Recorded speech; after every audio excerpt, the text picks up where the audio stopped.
നാഗരാജാവിന് കുടികൊള്ളുവാനായി പരശുരാമൻ നിർമ്മിച്ചു പ്രതിഷ്ഠ നടത്തിയ ക്ഷേത്രമാണ് മണ്ണാറശാല ശ്രീ നാഗരാജ ക്ഷേത്രം.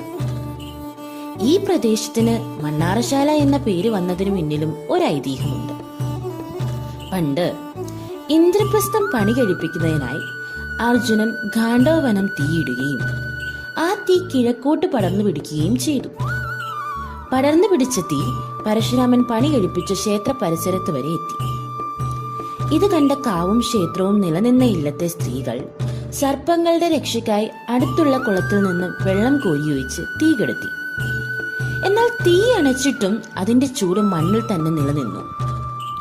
ചൂട് സഹിക്കവയ്യാതെ സർപ്പങ്ങൾ ബുദ്ധിമുട്ടുന്ന കണ്ട ഇല്ലത്തെ സ്ത്രീകൾ മണ്ണിലെ ചൂട് ആറുന്നത് വരെ വെള്ളം ഒഴിച്ചുകൊണ്ടേയിരുന്നു. അങ്ങനെ ആ പ്രദേശത്തിന് മണ്ണാറിയ ശാല എന്ന പേര് വരികയും പിൽക്കാലത്ത് മണ്ണാറശാല